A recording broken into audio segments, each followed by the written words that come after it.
PSC rates to non-ASEAN destinations reduced to 50 ringgit beginning 1st October. 54 transshipment items exempted from AP.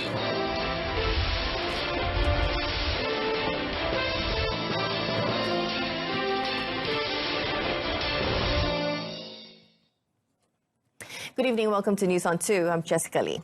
The passenger service charge or PSC rate for international flights at all airports in Malaysia except for the Kuala Lumpur International Airport, KLIA, has been cut to 50 ringgit from 73 ringgit effective 1st of October. Now, Transport Minister Anthony Loke Siew Fook said the PSC rates for other sectors at all airports, however, remain at 35 ringgit for ASEAN flights and 11 ringgit for domestic flights. Press conference in Putrajaya today, Loke said the PSC rate at KLIA also remained at 73 ringgit for international flights, ASEAN 35 ringgit and domestic 11 ringgit as KLIA is a premium airport. Yang akan membuat penerbangan departing passenger mulai tarikh tersebut iaitu mulai 1 Oktober, tuntutan bayaran balik ataupun refund boleh dibuat daripada syarikat penerbangan yang berkenaan. So ini nak jelaskan ialah kalau sesiapa yang akan mengambil penerbangan bermula daripada 1 Oktober di lapangan terbang. Loke also said the cabinet in its meeting yesterday decided to cut the PSC rate to offset the imposition of a departure levy for all travellers departing from Malaysia's airports, which is expected to come into force on the 1st of September. Prior to this, low-cost carrier AirAsia had launched a petition in protest of the increase of 23 ringgit from 50 ringgit to 73 ringgit for passengers travelling beyond the ASEAN region. AirAsia said KLIA-2 was designed and operated as a low-cost carrier terminal, or LCCT, and that passengers should not have to pay the same PSC as the more well-equipped and luxurious KLIA terminal. Meanwhile, Loke has requested everyone to stop from making any speculation pertaining to the recent failure of the KLIA Total Airport Management System, or TAMS, at the Kuala Lumpur International Airport, KLIA, as it needs to be thoroughly investigated. Now, he said that all parties need to give time to the police and the committee set up by the ministry to identify the cause of the incident and to provide a detailed report within 1 month before it is submitted to the cabinet. Kita tak mau buat apa-apa kesimpulan sebelum siasatan dimuktamadkan. Seperti yang saya kata, kita tak nak membuat apa-apa spekulasi. Dan benda ini adalah benda yang sensitif. Ini benda besar. Perkara ini tak boleh kita buat andaian saja. Sebab ini melibatkan pintu masuk utama negara, lapangan terbang antarabangsa. Ini merupakan ikon. Loke said stern action would be taken if there were any criminal elements involved. He added that the committee will also suggest improvements to prevent such incidents from recurring in the future. Now, on another matter, Loke said the government will be exempting 54 cargo items from the approved permit or AP requirements for transshipment activities under the full container load scheme at Malaysian ports with free trade zone status. Now, the items, the Transport Minister said, include pets and wildlife, timber and food items such as rice, coffee, coconut and dairy products. Now, speaking further, Loke said relevant agencies will be taking immediate steps to implement the exemptions after the Royal Malaysian Customs Department has gazetted the decision. He also said 20 dangerous items listed under the third schedule, Part 1 of the Customs Prohibition of Exports Order 2017 will still require AP permits for transshipment activities due to safety reasons. Apabila kapal itu membawa kontena itu daripada satu negara luar, satu source country, datang ke pelabuhan kita, lepas itu nak transship ke tempat lain. Hanya transit saja di pelabuhan kita. Sekarang ini ataupun dulu sampai sekarang ini, dia memerlukan permit AP. Setiap kontena masuk kena AP. So maksudnya dia tidak menarik banyak syarikat-syarikat perkapalan ataupun syarikat-syarikat menggunakan pelabuhan kita sebagai transshipment hub. The decision, which was made by the cabinet in a meeting yesterday, was done to ensure Malaysian ports remain competitive and maintain their position as global transshipment hubs and the gateway to competitive trade. According to Look, Malaysian ports handle 16 million 20-foot equivalent units or TEUs of transshipment containers since 2015, and the amount is expected to grow at a rate of 3.5% by 2022, subject to a positive global environment. Malaysia Airports Holdings Berhad, or MAHB, net profit for the second quarter ended 30th of June 2019 surged to 160.08 million ringgit from 86.12 million ringgit posted in the same period last year. Now, revenue also improved to 1.26 billion ringgit from 1.15 billion ringgit previously. However, for the first half of the financial year, its net profit dropped to 309.66 million ringgit from 530.72 million ringgit, while revenue rose to 2.51 billion ringgit from 2.37 billion ringgit previously. In a statement released today, the company said the positive results were underpinned by the growth in airport operations, driven by sustained growth in passenger and aircraft movements. Moving forward, MAHB said it remained positive on the achievement of the targeted growth for 2019. The statement said the immediate future airlines' seat capacity outlook remains optimistic, especially for the domestic sector. The statement added that domestic traffic correction and consolidation is expected to continue while the international sector may improve. Prime Minister Tun Dr. Mahathir Mohamad today opened two facilities at the 131-year-old Perdana Botanical Gardens, making it a complete recreational park with elements of research, education and conservation. Now, the two facilities, the Visitors Complex and the Ethno-Botany Park, are the final elements of the second phase upgrading of the Botanical Gardens and were completed last April. The Prime Minister planted an evergreen kembang semangkuk or Scaphium linearicarpum sapling as a symbolic gesture of the opening of the facilities. Tun Dr. Mahathir, accompanied by Deputy Federal Territories Minister Datuk Dr. Shahrudin Muhammad Saleh and Kuala Lumpur Mayor Datuk Nur Hisham Ahmad Dahlan, went on a tour of the facilities and was given a briefing on the transformation of the park. The Visitors Complex houses a herbarium as a research centre, an interpretation centre as an information centre, a briefing room and a souvenir shop. While the Ethno-Botany Park was developed as part of the conservation program of the gardens and showcases over 100 species of trees, which have many uses including food, medicines and beauty products. The Perdana Botanical Gardens, the brainchild of British resident A.R. Venning, started as the Sydney Lake in 1888. It was upgraded in 1975 by the second Prime Minister, the late Tun Abdul Razak Hussain, and renamed the Perdana Lake Gardens. In 2011, it was again renamed, this time to Perdana Botanical Gardens. A tram service will be introduced to ease traffic congestion along Chenang Beach Road in Langkawi. Langkawi Municipal Council, or MPLBP Mayor Razwan Osman, said the proposal was forwarded to Kedai Menteri Besar Datuk Seri Mukhris Tun Dr. Mahathir during a recent discussion on the development of Langkawi. Sebab kita sedia maklum tapak perairan ini adalah di luar pada kawasan Pantai Chenang sedikit, dan dengan adanya tram itu ia dapat membantu pihak-pihak yang parking kenderaan di sini dan boleh dibawa ke hotel-hotel yang ditempah lah. Meanwhile, the Ministry of Energy, Science, Technology, Environment and Climate Change will hand over 2 electric cars and 10 electric motorcycles for use by MPLBP enforcement members in an effort to make Langkawi a low-carbon island. Razwan was met after organising the Langkawi Youth Town opening ceremony at the Park and Ride on Chenang Beach, Langkawi.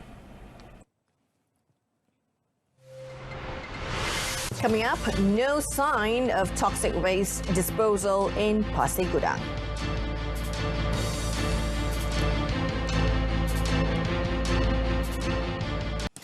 Welcome back. Police have not found any sign of toxic waste disposal activity which could be linked to the incident on Wednesday when 33 students from Sekolah Kebangsaan Taman Pasir Puteh in Pasir Gudang vomited and complained of nausea after inhaling bad odour while school was in session. Now, Johor Police Chief Dato Muhammad Kamaruddin Muhammadin confirmed that he had contacted Sri Alam District Police Chief Superintendent Ismail Dollah to inquire into the matter, but was informed that no toxic waste disposal had been detected so far. Saya dah bercakap dengan OCPD Sri Alam.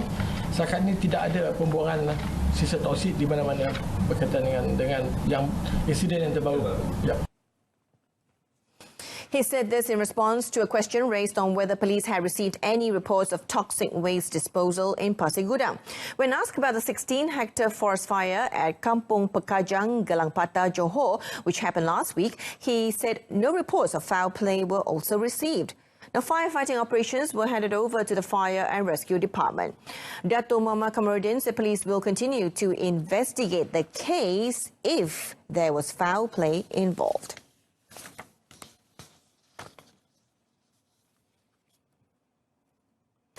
The situation in Pasir Gudang is under control and there is no immediate need to shut down schools in the district.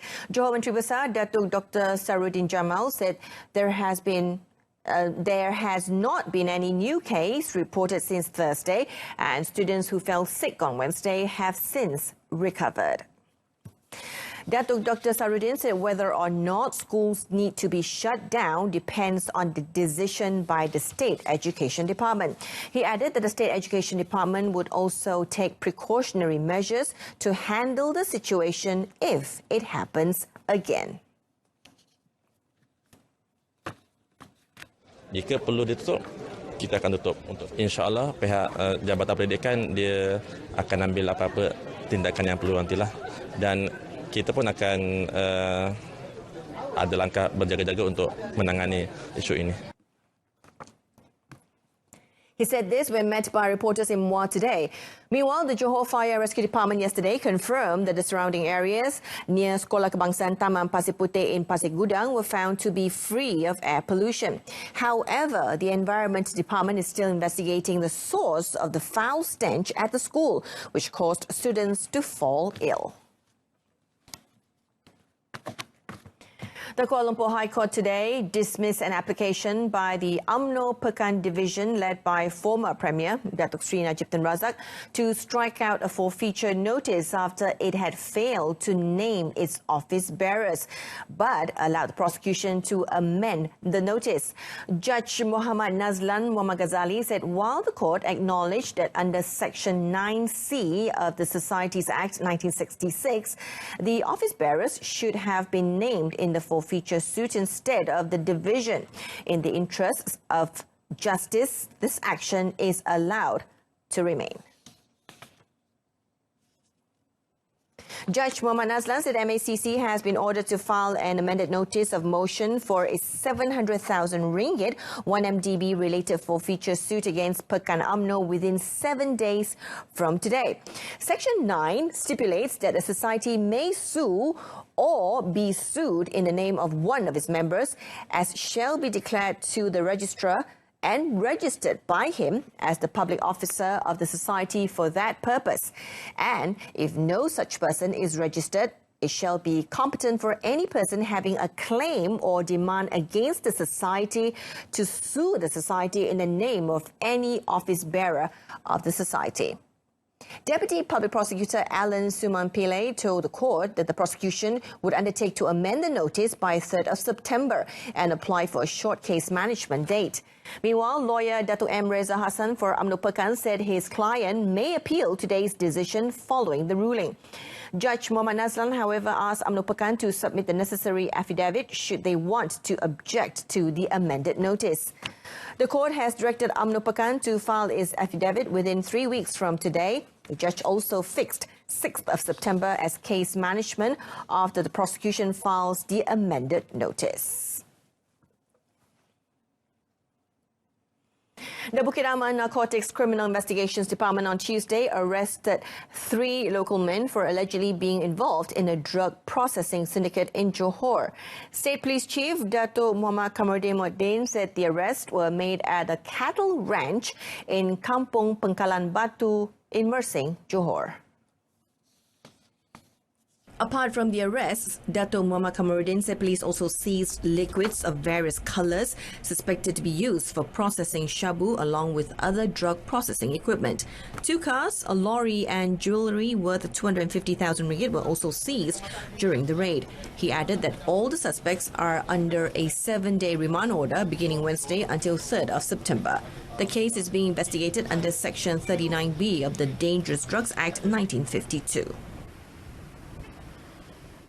The Marine Police PPM Region 2 early this morning seized 96 boxes and 217 cartons of various untaxed liquors in a raid conducted at a terrace house at Taman Johor Jaya in Johor Bahru. PPM Region 2 Assistant Commissioner Paul Q. Konchang said all the seized items have an estimated worth of around 240,504 ringgit. He said the house, which was raided, was suspected to be used as a storage point, and efforts to trace the owner is ongoing. Assistant Commissioner Paul added that all confiscated goods were later sent to the PPM Region 2 headquarters for further action. The case is being investigated under Section 135 of the Customs Act 1967. Now, the body of the teenager who was reported missing while bathing with his friend in a river behind Istana Anak Bukit in Kampung Seberang Cegar in Aldusta, Kedah yesterday was found this morning. Kedah Fire and Rescue Department Operation Assistant Director, Senior Fire Superintendent Muhammadul Ehsan Muhammad Zain, in a statement released today, said the body of Muhammad Shukri Amri Kadir, 19, was found at 9:57 a.m., about 20 meters from the spot he was last seen bathing. He also said that the victim experienced leg cramps and drowned, and the Water Rescue Unit divers found the victim in the riverbed. The body was then handed over to the police for further action. The State Fire and Rescue Department Operation Assistant Director further noted that 21 firefighters from the Jitra and Sungai Petani Fire and Rescue stations were involved in the search and rescue operation to find the youth after receiving the distress call at 2:42 p.m. yesterday. The 7-team women's rugby squad left for Incheon, South Korea to join the 2019 Women's Rugby Series Championship. Now, the tournament will be the best exposure for the Malaysia Rugby Union, or MRU, to achieve its target ahead of the 2019 Philippines SEA Games next November. Assistant head coach Muhammad Faiz Samsukidar said the team only set a realistic target for their first appearance at the championship, which will begin tomorrow. Untuk kejohanan kali ini merupakan pertama kali kita layak bermain di pasukan Silver Series. So rata-rata pemain semua pun untuk pertama kali juga. So banyak besarlah harapan untuk kita untuk menghadapi kejohanan ini. Sebab kejohanan ini memang standardnya tinggi. So kami pun dah prepare lama untuk menghadapi kejohanan ini. So harap semua pemain boleh memberi yang terbaik dan dapat mengharumkan nama negara lah. The 7th Asian Campaign Series begins with Incheon, Korea on the 31st of August, followed by Huizhou, China on the 14th of September and Colombo, Sri Lanka on the 28th of September. Panthera ladies brought surprise after winning the Asia Rugby Sevens trophy in Brunei last year, finishing 8th in the Asian rankings. And that's it from us in our top story. PSC rates to non-ASEAN destinations reduced to 50 ringgit beginning 1st October. Join us again at 12:30 tomorrow afternoon. I'm Jessica Lee. Stay tuned to TV2.